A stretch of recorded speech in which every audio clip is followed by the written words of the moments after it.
Picture चालू करो बे। रागिनी नायक जी मुझे ये बताइए कि राहुल गांधी तो वायनाड गए हुए हैं, वहां लोगों का दुख दर्द वो बांट रहे हैं। रात को 1:45 बजे के आसपास, आधी रात को अचानक से उन्हें ईडी के बारे में ट्वीट करने की क्या सूझी? भाई अपनी फिक्र करने कहां गए? वो तो लोगों की वहां फिक्र करने गए। तो मेरे को ये टाइमिंग नहीं समझ में आ रहा कि एक तो वो वहां लोगों का दुख दर्द बांटने गए, ऊपर से रात को 1:30-2 बजे वो ट्वीट करते हैं कि मेरे घर ईडी आ सकती है और मेरा भाषण अच्छा नहीं लगा 2 में से 1 को, तो फिर ये उसका नतीजा है। तो ये मुझे समझाइए थोड़ा सा इस चीज को। कुछ भी अच्छा सवाल पूछा आपने अनुराग जी, और मैं तफसील से समझाती हूँ। शुरू करती हूँ मैं राहुल गांधी जी से ही।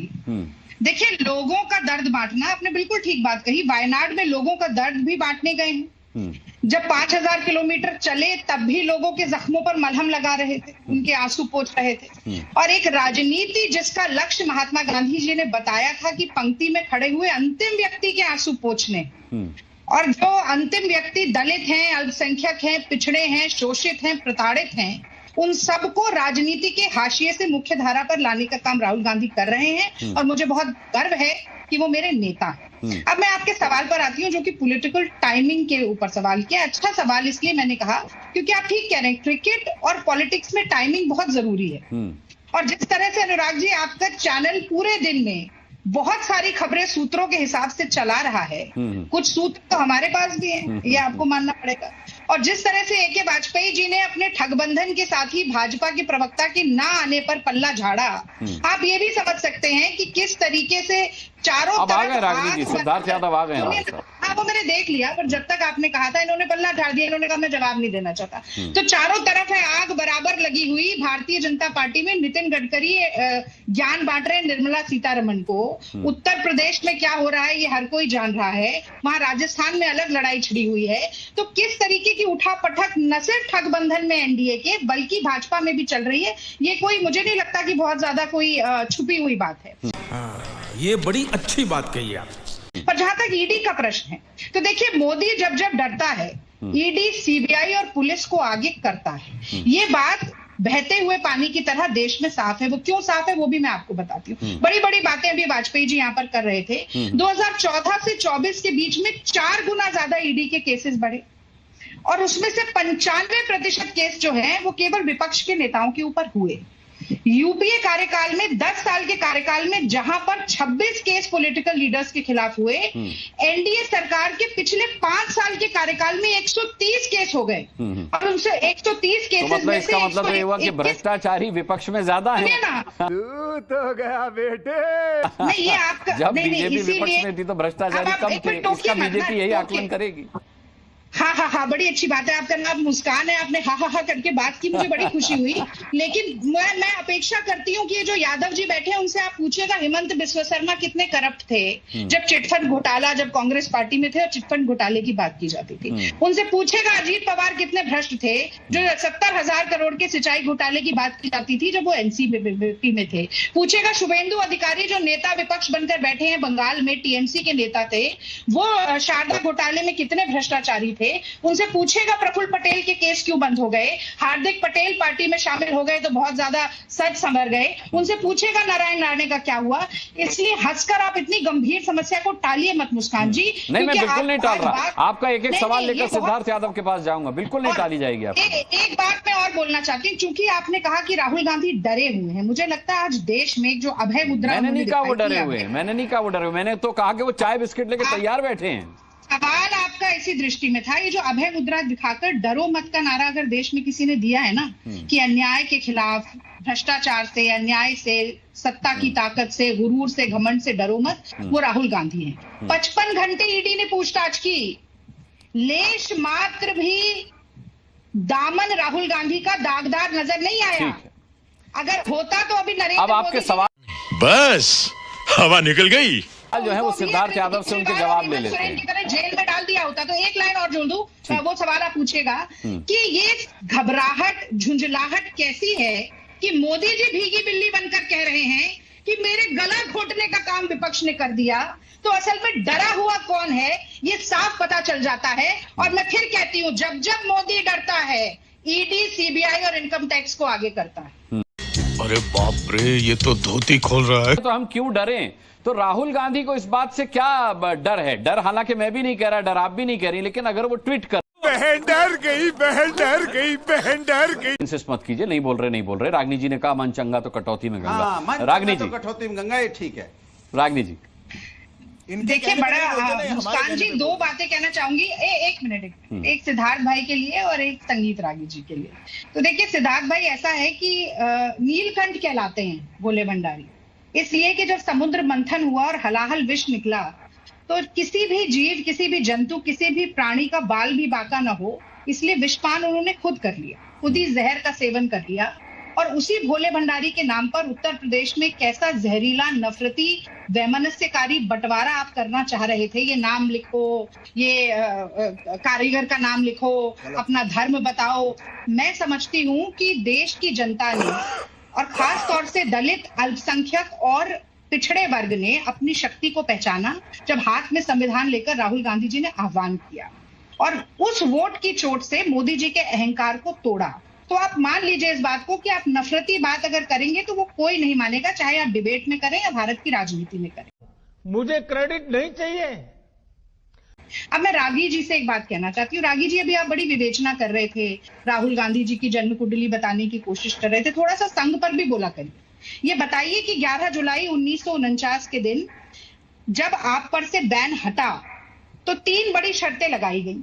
पहली शर्त सरदार पटेल ने लगाई कि आप हिंसक और गोपनीयता से बाहर आएंगे, यानी कि वायलेंस और सीक्रेसी को त्यागेंगे। दूसरी शर्त लगाई कि आप तिरंगे और संविधान का सम्मान करेंगे, यानी कि आप नहीं करते थे।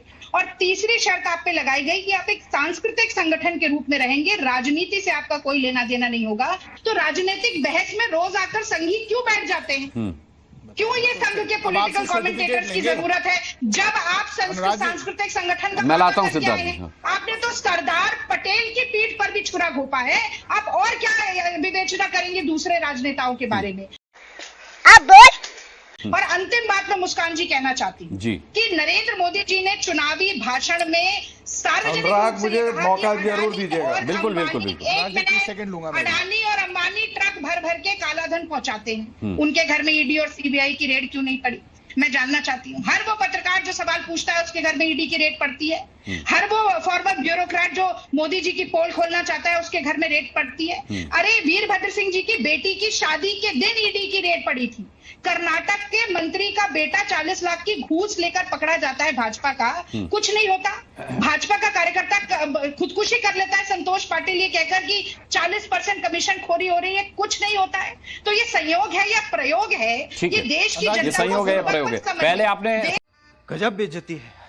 अनुराग भदौरिया, पूरे विपक्ष का ये मानना रहा है लंबे समय से कि सरकार जांच एजेंसियों का अपने तरीके से इस्तेमाल करती है।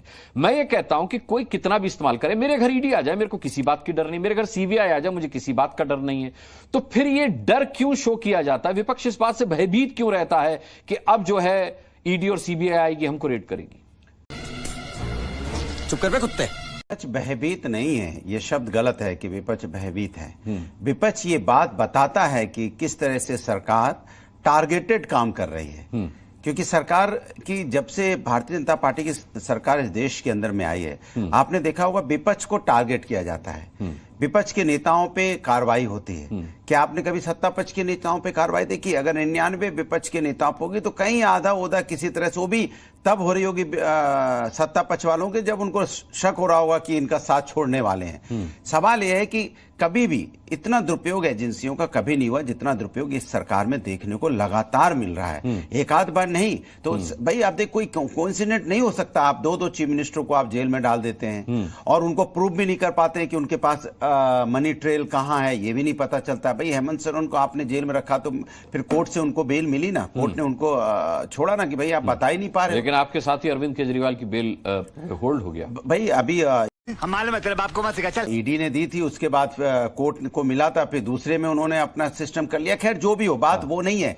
जितनी मेहनत ये विपक्ष के नेताओं के ऊपर करते हैं कि उनको किस तरह से हम झूठे केसों फंसाएं, उतनी मेहनत अगर छात्रों जनता के सुविधा देने के लिए कर ले, छात्रों पे कर ले कि छात्र का पर्चा लीक ना हो पाए। भाई भ्रष्टाचार तो वहां हो रहा है ना जहां पर्चा लीक हो रहा है, उस पर इतनी मेहनत कर लेते, इतनी मेहनत कर लेते। वो महिलाओं पे जो अत्याचार लगातार देखने को मिलता है उस पर इतनी मेहनत कर लेते तो शायद महिलाओं पे अत्याचार ना होता।